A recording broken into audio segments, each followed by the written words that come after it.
Hi everyone, welcome to Tangle with Tracy Anne. This week I've been completely obsessed with lace. It's very addictive and that's what this video is all about. I haven't got anything to share from my Facebook group this week because I had to record this video early, but thank you for those people for sharing, and if you'd like to be a member of this group, there is a link below this video. If you haven't already subscribed to my channel, please do so that you'll be notified whenever I post a new video. Let's get started on the lace. You can see I've been very busy and there's lots of applications that you can put lace on. But before we start on one of those, I'll walk you through some elements that are common when drawing lace. Whenever you see real lace, it's connected with stitches, so that wiggly line I just drew represents what you commonly find on an edge. Straight lines like a ladder are also common, and you can add auras to those. You can do wider bits and add some crisscrosses, and these strips can also be put in the center of a lace design. Scallops are a very common thing. And with scallops you can add more frills, you can leave them plain, you could add more things within those little bumps. And if you find they're looking a little bit busy, highlight certain sections of them. That way it provides a little bit of contrast.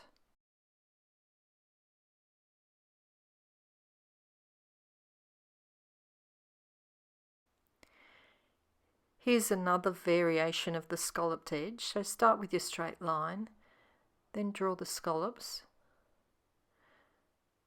Inside each one, I'm dividing them first with one line and then from that same center into two other sections, then add a little bobble at the end of each one. You can also add a section with scallops on the other side. Just keep building up your patterns. You can see I've got that ladder kind of shape in the middle.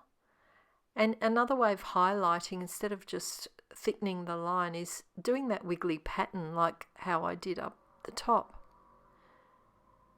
And if you look closely at lace, you'll see this. I find that ribbon types of tangles suit lace really well. So this one here is called Rachel by Lin Shu.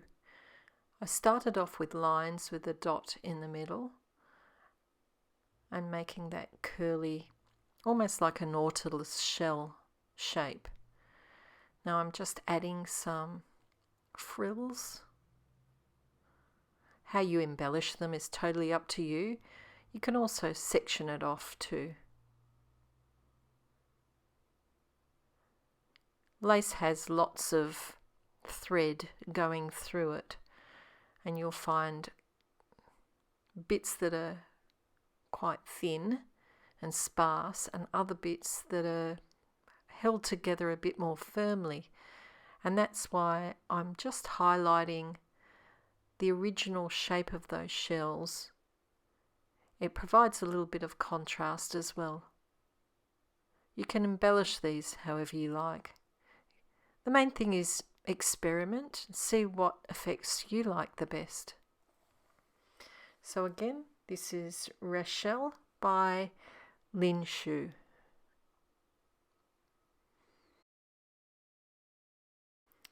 The next tangle I'm going to show you is called a Biko by Lynn Mead CZT.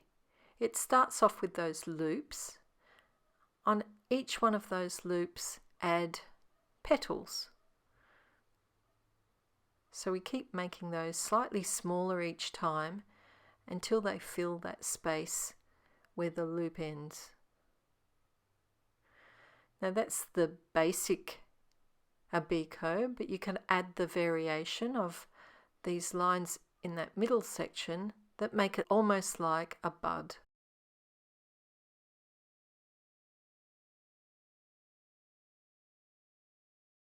Again, this pattern's called Abiko by Lynn Mead, CZT. Here's another variation of it. You start off with a zigzag, then form those loops so that they touch the top of each of the zigzag. Turn your page over and do the same thing on the other side of the zigzag. Once you've done that, you can go back and add in the petals.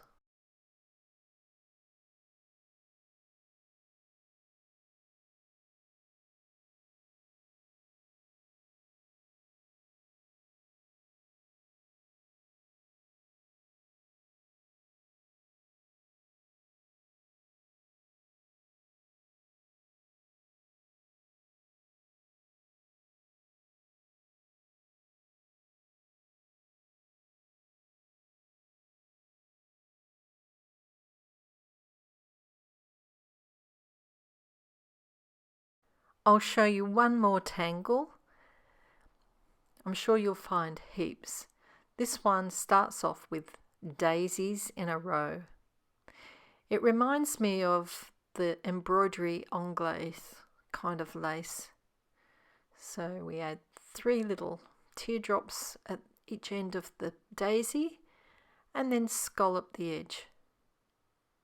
So it's quite a simple one. And this is called Embellish by Molossus. To join all of these tangles and borders, we need to create some kind of a mesh. So just a simple crisscross. You can do it fine, or you can put the lines further apart. You can add dots to each intersection.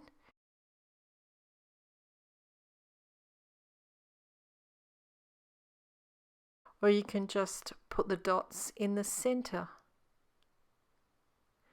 Any tangle that is like an open mesh would work. Bales is a good example.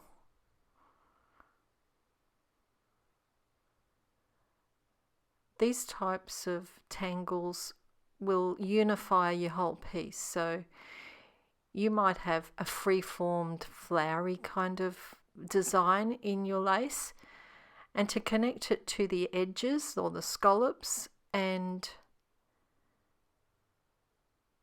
other tangles within that pattern, add this mesh, and it just holds it together and makes it look like lace, because think of it as stitches need to hold this whole piece together.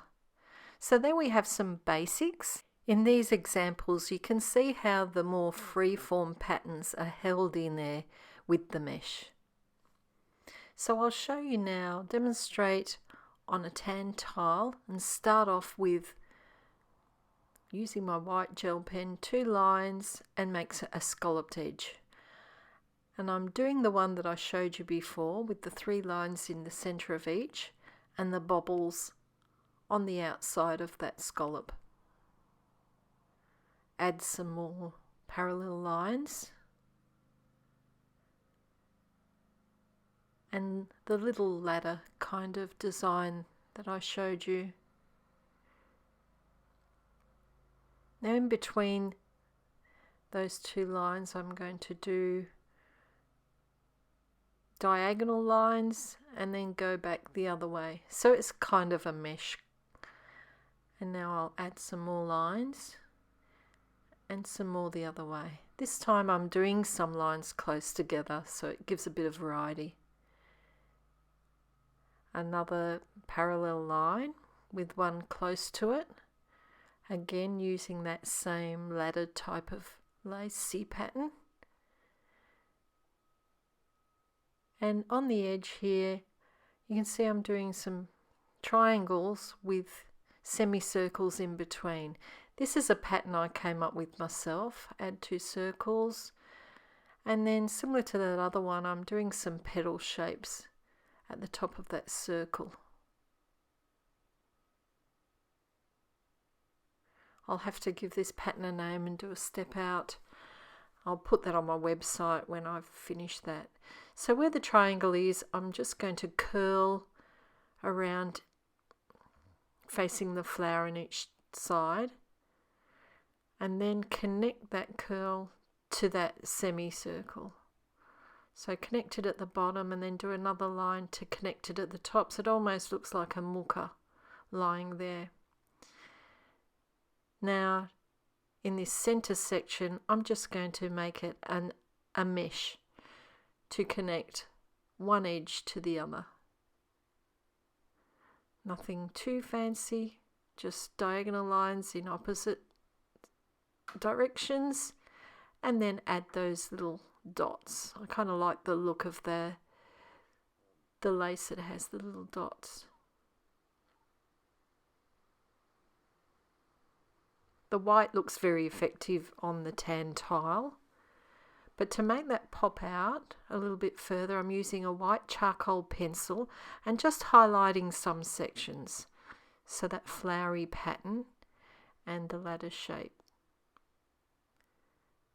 And then use your tortillon, a nice clean one, to blend that in. We can make this look even more realistic by adding a little bit of pencil and shadows. So I'm approaching this as if the sun is coming from the top left-hand corner. So I'm just doing pencil lines on the bottom and on the right-hand side as if the shadow is being cast in that direction. So on this side, I'm just going carefully around those little bumps.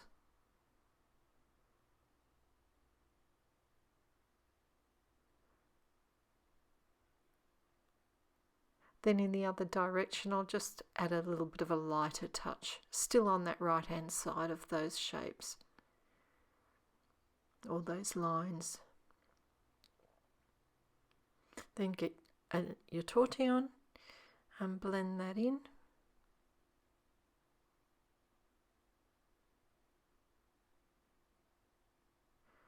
It softens it up.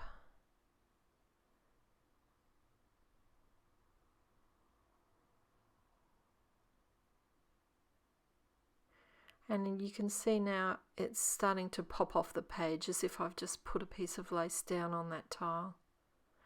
And there you have it. Here's another example using that scalloped kind of pattern, and there's another one. Here's a bookmark using my design with that crisscross in between, and the embroidery anglaise look. You can put this on anything. I've used a gift tag here.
There are a lot of things that we can add lace to. Greeting cards is one example. Bookmarks, gift tags, book covers. Have fun, experiment, and share your results. I can't wait to see what you do with this.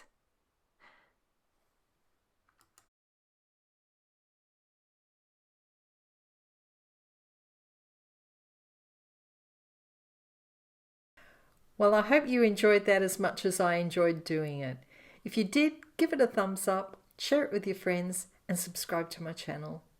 Until next week, stay safe and bye for now.